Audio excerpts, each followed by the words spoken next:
न कहीं राहत इंदौरी के जो निधन है उस पर दुख व्यतीत करते हुए नजर भी आ रहे हैं। जी, स्पर्श और कुछ जानकारी मिल पाई क्या अस्पताल प्रबंधन से बातचीत हो पाई, किसी अधिकारी से बातचीत हो पाई? देखिए, अभी जो फिलहाल शुरुआती जानकारी हमें प्राप्त हो रही है उसके मुताबिक राहत इंदौरी जो है हॉस्पिटल में भर्ती हुए थे और उसके बाद जो है राहत इंदौरी को हार्ट अटैक आया था। जी। हार्ट अटैक जो है राहत इंदौरी की जो निधन है उसका जो है प्राथमिक दृष्टिया कारण जो है बताया जा रहा है। 70 साल के जो है राहत इंदौरी फिलहाल थे। ऐसे में कोरोना होना और उसके बाद हार्ट अटैक आना, ये कहीं ना कहीं जो है बड़ी जानकारी जो है अस्पताल प्रबंधन की तरफ से अभी फिलहाल जो है हमें प्रथम दृष्टया प्राप्त हो रही है। जी, स्पर्श, क्योंकि अस्पताल अरबिंदो अस्पताल में वो इंदौर के भर्ती हुए थे और जैसा आप जानकारी दे रहे हैं कि कोरोना संक्रमित भी वो थे, लेकिन हार्ट अटैक से उनकी मौत हुई, हार्ट अटैक से उनका निधन हुआ। इस बाबत कोई और भी जानकारी मिल पाई है क्या? क्या परिजनों की तरफ से किसी तरह की जानकारी दी गई हो? देखिए, अभी जो है फिलहाल जो परिवारजन है उनसे जो है संपर्क फिलहाल नहीं हो पा रहा है, लेकिन जो जानकारी फिलहाल प्राप्त हो रही है उसके मुताबिक जो है शाम को 4 बजे हार्ट अटैक की वजह से जो है राहत इंदौरी ने इंदौर के एक अस्पताल में अंतिम सांस ली है। जी, बहुत बहुत शुक्रिया स्पर्श आपका इस तमाम जानकारी और बातचीत के लिए। नजर आप बनाए रखिएगा, अपडेट लगातार आपसे लेते रहेंगे। तो शाम 4 बजे हार्ट अटैक के चलते राहत इंदौरी का निधन हुआ है। इस वक्त की सबसे बड़ी खबर आपको बता दें, दरअसल इंदौर के अरबिंदो अस्पताल में राहत इंदौरी भर्ती हुए थे। दरअसल खुद उन्होंने इस बात की जानकारी ट्वीट करके दी थी कि वो अरबिंदो अस्पताल में भर्ती हुए हैं, कोरोना पॉजिटिव वो पाए गए थे, यानी कोरोना से भी संक्रमित थे। लेकिन जो जानकारी मिल रही है, शाम 4 बजे हार्ट अटैक के चलते उनका निधन हुआ है। लगभग शाम 4 बजे उनका यह निधन हुआ, उन्होंने अंतिम सांस ली। आपको बता दें कि देश विदेश के मशहूर शायर, भारत के जाने माने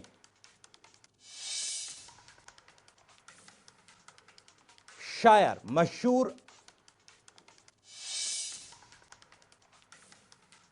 राहत इंदौरी अब इस दुनिया को अलविदा कह गए। इस वक्त की सबसे बड़ी खबर आपको बता दें, दरअसल राहत इंदौरी के निधन की यह खबर, इंदौर के अरबिंदो अस्पताल में वो भर्ती थे। आपको बता दें कि कोरोना से भी संक्रमित थे, कोरोना पॉजिटिव भी पाए गए थे राहत इंदौरी, और इंदौर के अरबिंदो अस्पताल में उनको भर्ती कराया गया था। राहत इंदौरी ने खुद ट्वीट करके इस बात की जानकारी भी दी थी। लेकिन आज शाम 4 बजे के आसपास दिल का दौरा पड़ने के चलते राहत इंदौरी का निधन हो गया है। शाम 4 बजे हार्ट अटैक के चलते उनका निधन हुआ है। इस वक्त की सबसे बड़ी खबर आपको बता रहे हैं।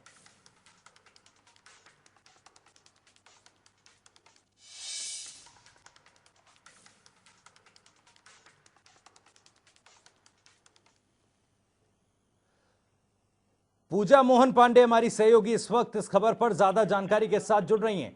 पूजा, देश के जाने माने शायर, मशहूर शायर, जी उर्दू की दुनिया के महारथी अगर कहें तो गलत नहीं होगा, जी उनका निधन हो गया। इस खबर को लेकर क्या कुछ फिलहाल अपडेट है आपके पास? भविष्य आपको बता दें कि मशहूर शायर राहत इंदौरी 10 तारीख को हॉस्पिटल में देर रात भर्ती किए गए थे।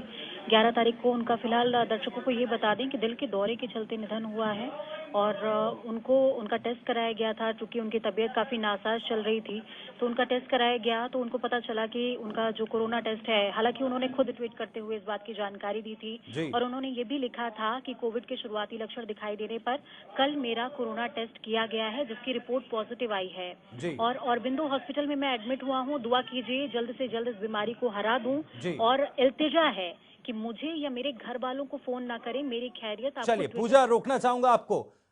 इस बीच हमारे साथ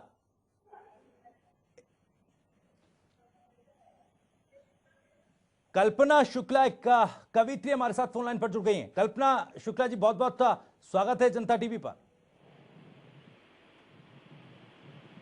कल्पना जी जी, सर, मेरी आवाज बहुत सुन पा बहुत रही हैं आप? शुक्रिया आपका। और ये बहुत ही दुखद खबर है जो अभी अभी प्राप्त हुई है।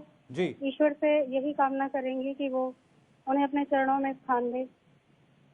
बिल्कुल। कल्पना जी, जैसे ही ये खबर मिली, क्योंकि शाम 4 बजे के आसपास उनका निधन हुआ हार्ट अटैक के चलते, कोरोना से भी वो संक्रमित थे, लेकिन जो उनकी शायरी थी उसको लेकर क्या कुछ कहेंगी? किस किस तरह से याद रखा जाएगा? क्योंकि राहत इंदौरी चाहे बुजुर्ग हों, युवा हों या मध्यम उम्र के लोग हों, सभी के दिलों पर राज करते थे अपनी शायरी, अपनी उर्दू के चलते। जी बिल्कुल, वो युवाओं में और बुजुर्गों में और हर उम्र के जो लोग हैं उनके बीच बहुत लोकप्रिय थे। और उनकी जो शायरी थी वो भी सिर्फ ऐसे नहीं कि हवा में बोल देते थे, वो ऐसी शायरी होती थी कि जमीन से जुड़ी हुई होती थी, लोगों के जज्बातों से जुड़ी हुई होती थी और लोग उससे बहुत ज्यादा कनेक्ट करते थे। जी। तो कहीं ना कहीं वे अगर हमारे बीच नहीं है तो अपनी शायरी से वो सबको एक तरह से प्रेरित करते हैं, मोटिवेट करते हैं। और एक कलाकार जो है वो कभी कहीं नहीं जाता, वो हमारे बीच में ही रहता है अपनी शायरी के साथ, अपनी कविताओं के साथ। तो वो हमारे बीच में ही है, हमारे दिलों में है, हमारे मन में है। चलिए, बहुत बहुत शुक्रिया कल्पना जी आपका जनता टीवी के साथ जुड़ने के लिए। हमारे संवाददाता इंदौर से महेश मिश्रा भी हमारे साथ जुड़ गए। महेश, राहत इंदौरी के निधन की खबर है, फिलहाल अपडेट क्या कुछ है आपके पास? जी देखिए, मैं इस वक्त राहत इंदौरी जी के इंदौर में जो उनका मकान है अनूप नगर में 270 अनूप नगर, इसके बाहर खड़ा हूँ। घर के बाहर किसी तरह की कोई चहल पहल नहीं है, पूरी गली पूरा इलाका शांत है। घर में किसी तरह का कोई व्यक्ति नजर नहीं आ रहा है। और जो हमारी अभी तक बात हुई है डॉक्टर से, आज सुबह ही उन्होंने खुद ने फेसबुक पे एक स्टेटस डाला था कि मुझे कुछ प्रॉब्लम हो रही थी, मैंने मेरा टेस्ट कराया और मैं कोरोना पॉजिटिव पाया गया हूँ, इसके लिए मुझे अरविंदो हॉस्पिटल में भर्ती किया गया है। मेरी जानकारी लेने के लिए मेरे परिजन या मुझे किसी तरह से फोन ना करें, फेसबुक पे आपको मेरी जानकारी मिलती रहेगी, अपडेट मिलता रहेगा। ये आज सुबह का अपडेट है। उसके बाद में अभी दोपहर में जब हमारी उनका इलाज करने वाले डॉक्टर रवि डोशी से बात हुई, जो अरविंदो हॉस्पिटल में उनका इलाज कर रहे थे, उनका कहना था कि दोपहर में आज उनका क्रिएटिन बढ़ा था, और उसके बाद में डॉक्टर्स अपना इलाज कर रहे थे। इसी बीच में ये जानकारी आई है कि राहत इंदौरी जी नहीं रहे। ये बुरी खबर आई है। हालांकि अभी तक, इस वक्त तक इंदौर प्रशासन या अरविंदो हॉस्पिटल के द्वारा इस मामले की किसी भी तरीके से कोई आधिकारिक पुष्टि नहीं की गई है। पर जो हमारे सूत्र हैं, जो हमारे हॉस्पिटल में दीगर जगह जो प्रशासन में बैठे हुए लोग हैं, उनसे जिस तरीके की बात हुई है, तो ऑफ द रिकॉर्ड ये कहा जा रहा है कि खबर बुरी है। हालांकि अभी ये इस खबर की पुष्टि होने के लिए थोड़ा इंतजार करना होगा। और ये जो माहौल है, जिस तरीके की जो जानकारी आ रही है, ये बात बिल्कुल ठीक है कि सुबह तक उनकी हालत बेहतर थी। दोपहर में उनका क्रिएटिन बढ़ने की बात आई। एक बात ये भी सामने आ रही है कि उन्हें लगातार 3 बार अटैक आया, हार्ट अटैक आया। ये 2 तरह की जानकारियां आ रही हैं। और ये बात भी आ रही है कि राहत जी अब हमारे बीच नहीं रहे, पर इसकी अभी तक कोई आधिकारिक पुष्टि नहीं हुई है। जी महेश, जैसा कि आप बता रहे हैं कि 3 बार उनको हार्ट अटैक आया, ये जानकारी निकलकर सामने आ रही है, तो किसी तरह की लापरवाही की खबर भी है क्या, कि इलाज में कुछ देरी हुई या किसी तरह की लापरवाही हुई? देखिए, इस तरह की अभी तक कोई जानकारी नहीं आई है सामने। ये भी आधिकारिक तौर पर नहीं है कि उन्हें 3 हार्ट अटैक आए थे, नहीं आते। हालांकि ये जरूर है, हमारी डॉक्टर से बात हुई थी, उनके क्रिएटिन बढ़ने की बात जरूर मिली थी। पर इलाज में किसी तरह की लापरवाही हो, इंदौर में वो जिस अस्पताल में भर्ती किए गए हैं, इंदौर के अरविंदो हॉस्पिटल में, वहाँ पे तमाम तरह के लोगों को वहाँ पे ठीक किया गया है। वहाँ पे पूरी सुविधाएं हैं इस बीमारी के इलाज की। और जिस तरीके से राहत इंदौरी को पूरे देश में, दुनिया में लोग चाहते हैं, इंदौर के लोग भी उनसे बहुत प्रेम करते थे, उस अस्पताल में राहत इंदौरी के साथ में किसी तरह की इलाज के दौरान कोई गड़बड़ी हो, इसकी गुंजाइश बहुत कम नजर आती है। हालांकि ये जैसे जैसे थोड़ा सा समय अभी बढ़ेगा, चीजें जब पूरी तरीके से साफ होंगी, तो ये चीज भी स्पष्ट हो जाएगी। जी, क्या परिजनों से बातचीत हो पाई महेश? देखिए, फिलहाल मैं उनके घर के बाहर खड़ा हूँ। उनका बेटा सतलज राहत है, जो मीडिया में है, हम लोगों से काफी परिचित है। सभी परिजन यहाँ पे घर पे कोई मौजूद नहीं है, उनका बेटा फोन नहीं उठा रहा है। तो इन्हीं चीजों को देख के लगभग सभी लोग प्रयास में कि किसी तरीके से किसी परिजन से बात हो जाए, पर अभी तक परिजनों की भी कोई बात नहीं हो पा रही है। आसपास के जो लोग हैं, जो उनको जानने वाले हैं, उनका भी कहना है कि इस तरीके की कोई जानकारी उन्हें नहीं है। वहीं आधिकारिक पुष्टि भी फिलहाल नहीं हुई है। तो मुझे लगता है थोड़ा सा इंतजार हमें करना होगा आधिकारिक पुष्टि का। पर अभी तक के जिस तरीके के जो संकेत सामने आ रहे हैं, वो संकेत यही बता रहे हैं कि खबर बुरी है। जी महेश, क्योंकि आपने बताया कि आप खुद उनके घर के बाहर हैं, फिलहाल परिजनों से कांटेक्ट करने की कोशिश आप कर रहे हैं, लेकिन फिलहाल कांटेक्ट वो हो नहीं पा रहा है। औपचारिक जो घोषणा है वो भी, उसका इंतजार अभी करना होगा। लेकिन क्या अरबिंदो अस्पताल के बाहर किस तरह की हलचल है, इसको लेकर कुछ जानकारी मिल पाई? जी देखिए, अरविंद हॉस्पिटल के बाहर और यहाँ उनके घर के बाहर दोनों जगह मीडिया का खासा जमावड़ा है। और मैं आपको बता दूं कि जो अरविंद हॉस्पिटल है वो इंदौर शहर के बाहर बना हुआ एक बहुत बड़े इलाके में, करीब 80 एकड़ इलाके में बना हुआ हॉस्पिटल है। तो जो मेन रोड है चूंकि वो रेड जोन का हॉस्पिटल है, तो मेन रोड से ही हॉस्पिटल के एंट्रेंस पे बैरिकेडिंग्स की गई हैं। अंदर जिस बिल्डिंग में इलाज होता है वो इतनी अंदर है, इतनी दूरी पे है कि बाहर से कुछ देख पाना या समझ पाना बड़ा मुश्किल है। एक बड़ा हॉस्पिटल है, करीब 8 मंजिला हॉस्पिटल है, तो अंदर उन वार्ड्स में क्या हो रहा है वो बाहर से समझना मुश्किल है। पर जो हलचलें देख रही है उससे यही समझ में आ रहा है। महेश बने रहिए हमारे साथ, आपसे आगे बातचीत जारी रहेगी और भी जानकारी आपसे लेंगे। लेकिन इस बीच एक ट्वीट वो दिखा दे जो खुद राहत इंदौरी ने किया था। दरअसल ये राहत इंदौरी ने खुद ट्वीट किया। कोविड के शुरुआती लक्षण दिखाई देने पर उनको अस्पताल में भर्ती करवाया गया है। उन्होंने लिखा कि लक्षण दिखाई देने पर कल मेरा कोरोना टेस्ट किया गया जिसकी रिपोर्ट पॉजिटिव आई। अरबिंदो अस्पताल में उनको एडमिट कराया गया। उन्होंने लिखा कि दुआ कीजिए जल्द से जल्द इस बीमारी को हरा दूं। एक और इल्तिजा है कि मुझे या घर के लोगों को फोन ना करें। मेरी खैरियत ट्विटर और फेसबुक के माध्यम से आपको मिलती रहेगी। तो ये ट्वीट सुबह राहत इंदौरी ने खुद किया। उधर कुमार विश्वास ने भी ट्वीट किया है। उन्होंने क्या कुछ लिखा है। हे ईश्वर, बेहद दुखद, इतनी बेबाक जिंदगी और ऐसा तरंगित शब्द सागर इतनी खामोशी से विदा होगा कभी सोचा ना था। शायरी के मेरे सफर और काव्य जीवन के ठाकेदार किस्सों का एक बेहद जिंदा दिल हमसफर हाथ छुड़ाकर चला गया। दरअसल अपनी संवेदनाएं व्यक्त की हैं डॉक्टर कुमार विश्वास ने और यह ट्वीट किया है। महेश मिश्रा हमारे संवाददाता हमारे साथ लगातार जुड़े हुए हैं। महेश, डॉक्टर कुमार विश्वास ने भी अपनी जो संवेदनाएं हैं उन्होंने भी अपनी संवेदनाएं व्यक्त की। वहीं यह भी बता दें दर्शकों को कि मध्य प्रदेश के मुख्यमंत्री शिवराज सिंह चौहान ने भी ट्वीट करते हुए अपनी संवेदनाएं व्यक्त की हैं, श्रद्धांजलि अर्पित की। राह के पत्थर से बढ़कर कुछ नहीं है मंजिलें, रास्ते आवाज देते हैं, सफर जारी रखो। एक ही नदी के हैं ये दोनों किनारे दोस्तों, दोस्ताना जिंदगी से मौत से यारी रखो। उन्होंने लिखा कि राज जी आप यूं हमें छोड़कर चले जाएंगे, सोचा ना था। आप जिस दुनिया में भी हो महफूज रहें, सफर जारी रखें। दरअसल ये शायरी उन्होंने लिखी और इसी के साथ अपनी श्रद्धांजलि अर्पित की मुख्यमंत्री शिवराज सिंह चौहान ने। हमारे संवाददाता इंदौर से महेश मिश्रा हमारे साथ लगातार जुड़े हुए। महेश, क्योंकि जिस तरह से ट्वीट किया था राहत इंदौरी ने, उनके शब्दों से और जिस तरीके से ट्वीट किया गया उससे बिल्कुल नहीं लगा था कि किसी तरह की परेशानी उनको है आंतरिक तौर पर, क्योंकि कोरोना से वो लड़ रहे हैं और काफी मजबूती उनके शब्दों में दिखाई दे रही थी। जी बिल्कुल, आप जो कह रहे हैं वो बात बिल्कुल सही है। जब सुबह इस तरह की जानकारी आती है, खुद राहत इंदौरी ये पोस्ट करते हैं, उनकी पोस्ट को पढ़ने के बाद में हम लोगों को भी एहसास होता है कि राहत जी खुद लिख रहे हैं, तो कहीं ना कहीं उनका विल पावर भी मजबूत था, बहुत जिंदा दिल इंसान थे। और उसको पोस्ट को पढ़ के कहीं भी तनिक भर भी किसी को ये नहीं लगा था कि राहत जी के साथ में कोई ऐसी आज दिन में ही हमें दुखद खबर मिल जाएगी। सुबह पता चलता है वो हॉस्पिटल में और दोपहर में इस तरह की कोई खबर आएगी। जो उनकी ट्वीट थे, जो उन्होंने अपना फेसबुक पे लिखा था, उसको देख के कहीं भी इस बात का अंदाजा नहीं लगाया जा सकता था। पर जो बड़ी खबर है, जो बड़ी बात है, जो अभी आपने बताया है कि सीएम शिवराज सिंह चौहान ने खुद ट्वीट किया है, तो इसका मतलब ये है कि ये आधिकारिक पुष्टि है। मतलब राहत जी हमारे बीच नहीं रहे हैं, अब इस बात की पुष्टि हो चुकी है।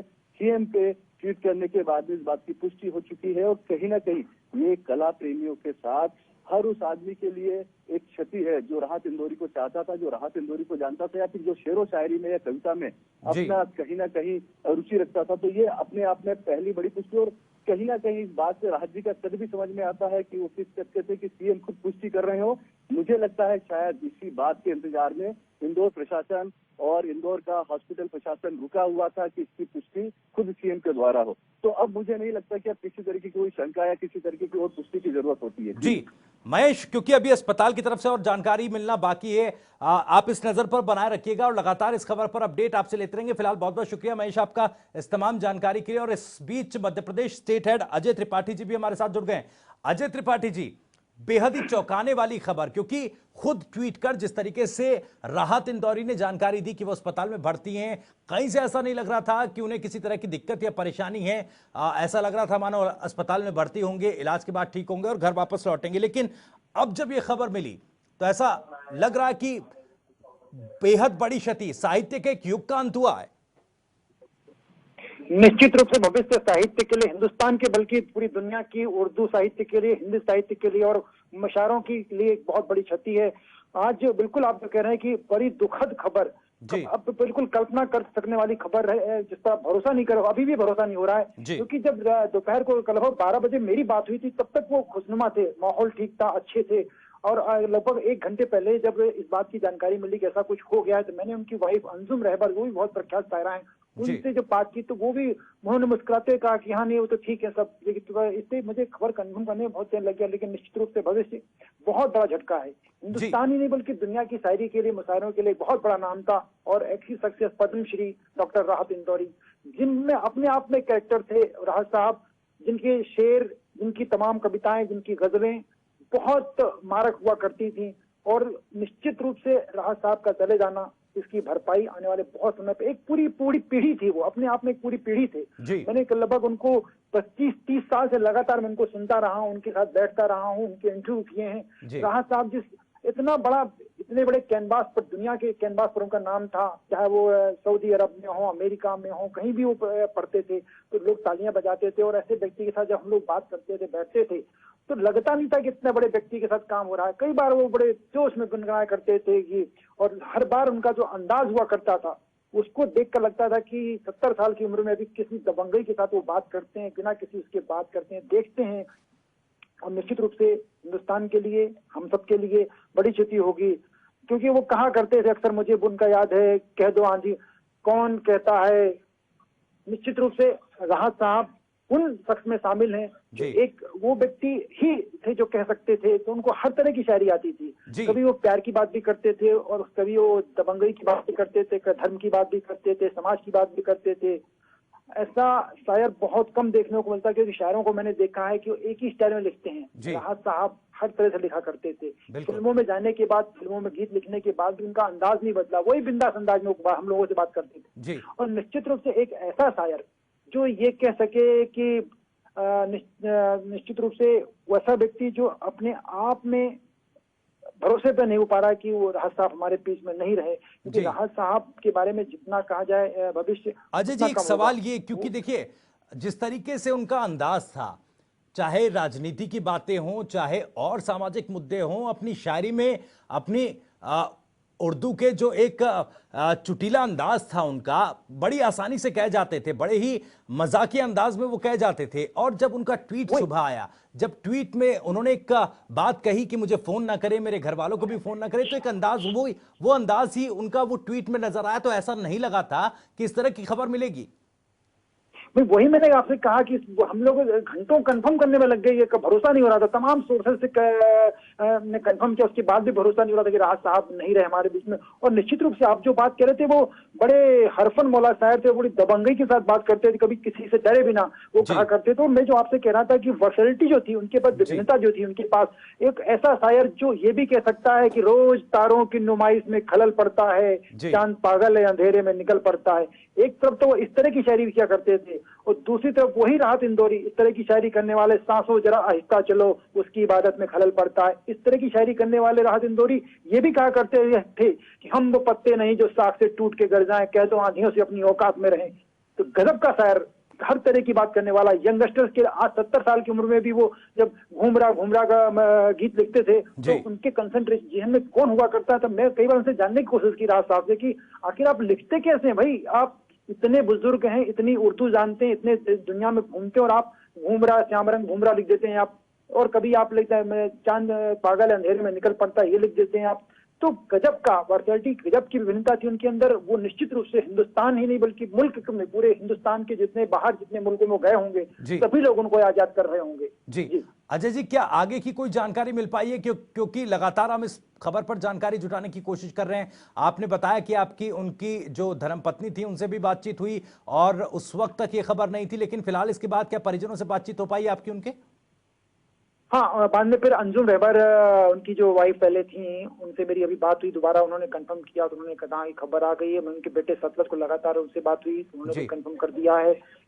लेकिन अब आगे चूंकि वो कोरोना का पॉजिटिव थे, तो निश्चित रूप से कोरोना का जो प्रोटोकॉल होता है उस के तहत ही तमाम चीजें होंगी, क्योंकि निश्चित रूप से उनकी जो निधन है वो बताया जा रहा है कि हार्ट अटैक से हुआ है, लेकिन क्योंकि वो कोरोना पॉजिटिव थे और उन्होंने खुद कंफर्म किया था, तो स्वाभाविक रूप से जो कोरोना की तमाम प्रोटोकॉल्स होते हैं उनको देखने के बताओ उनके अनुसार उनका अंतिम संस्कार किया जाएगा, उसमें तमाम चीजें होंगी। और उसके बाद चूंकि मामला बड़ा है तो उन तमाम व्यवस्थाएं की जाएंगी। और उसके बाद वो कहा करते थे, और मुझे तो आज अक्सर याद आता है कि राहत साहब जो का एक शेर बहुत इस मौके में मुझे याद आ रहा है, वो जो कहते थे कि अच्छा आप देखिए कि उनकी अंत्येष्टि जब भी होगी तो हिंदू मुसलमान सब लोग शामिल होंगे, क्योंकि राहत साहब अक्सर कहा करते थे कि फूलों की दुकान खोलो, खुशबू का व्यापार करो, इश्क खता है तो खता रहे, एक बार नहीं 100 बार करो। तो निश्चित रूप से ऐसे शायर से निश्चित रूप से हर कोई। अजय जी, क्या उनके घर की तस्वीरें जो मिल रही हैं अभी तक उनके घर के बाहर की कोई हलचल नहीं है, लेकिन अस्पताल के बाहर कैसा माहौल है, क्या कुछ स्थिति है, इसके बारे में कोई जानकारी मिल पाई है क्या?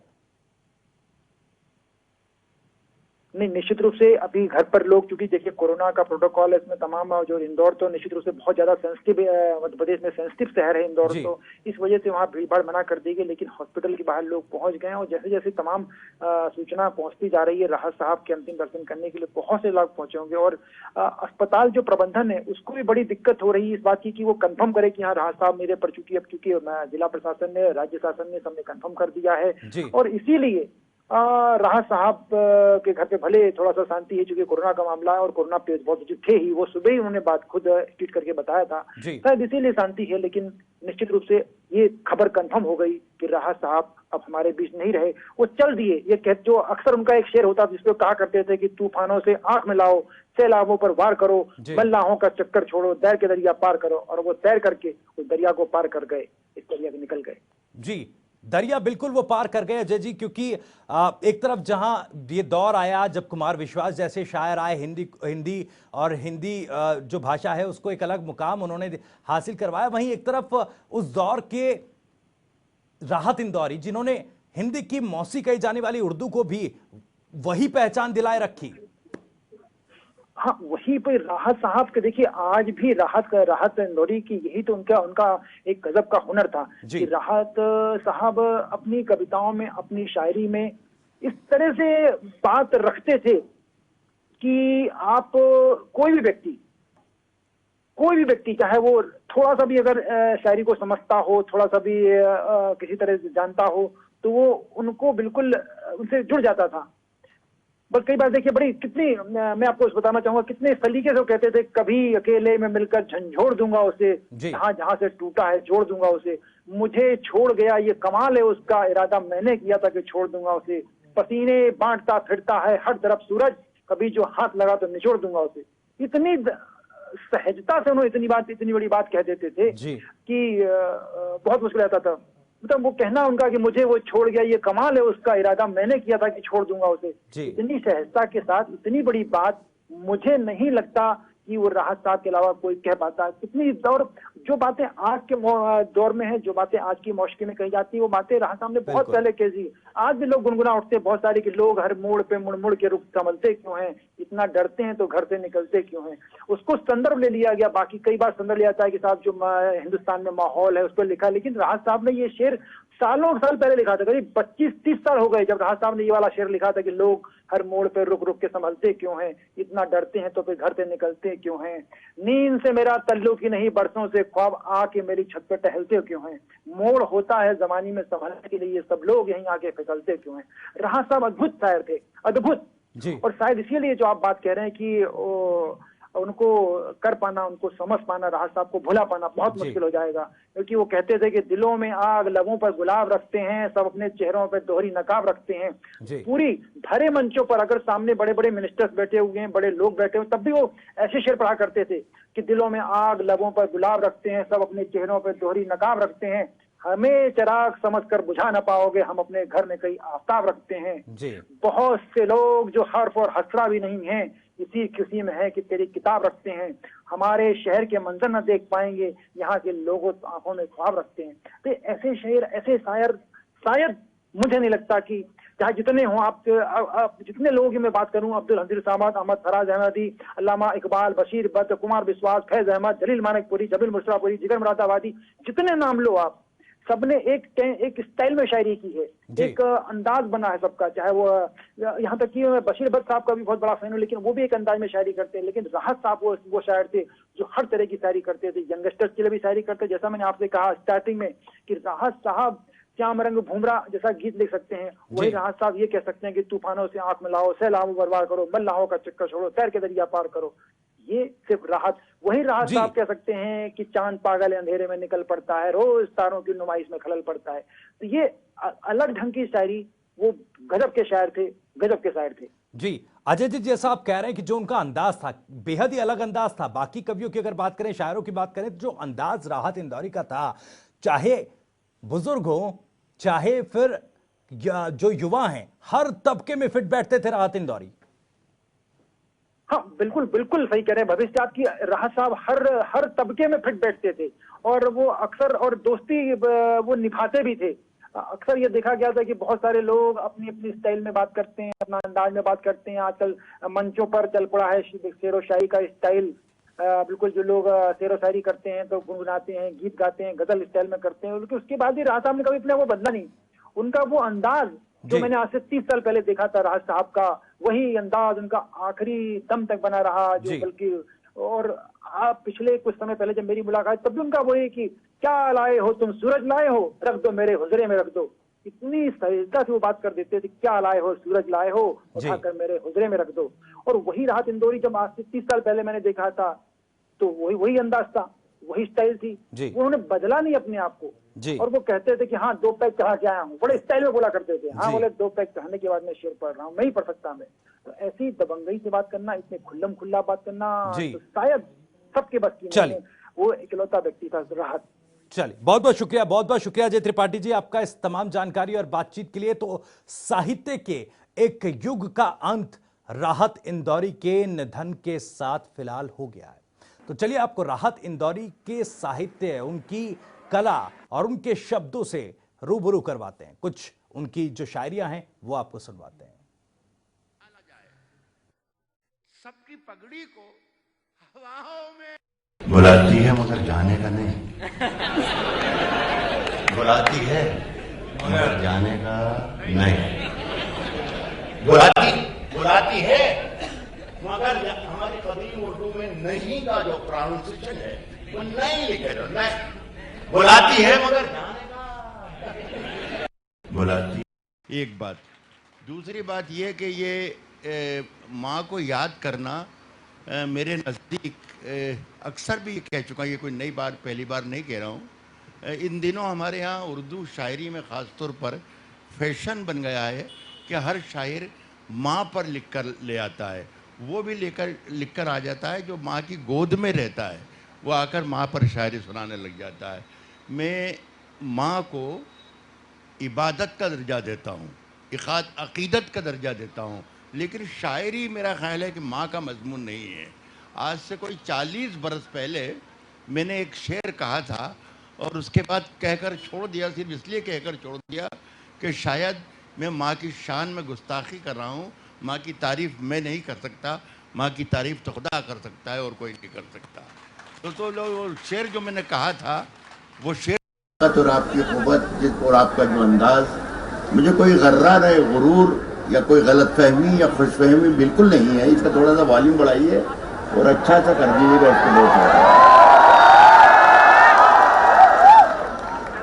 मैं ये कह रहा हूँ कि मुझे कोई गलत फहमी या खुशफहमी नहीं है कि मैं कोई बड़ा राइटर हूँ, लेकिन मैंने इसी यूनिवर्सिटी में, जिस यूनिवर्सिटी से आपका ताल्लुक़ है, कोई 25-30 साल तक गज़ल पढ़ाई भी है। तो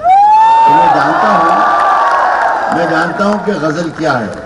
दोस्तों ये आप बुलाती है मगर जाने का नहीं, बुलाती है मगर जाने का नहीं, बुलाती है मगर हमारी कदीम उर्दू में नहीं का जो प्रोनाउंसिएशन है वो नहीं लिखे जो नहीं, बुलाती है मगर जाने का। एक बात।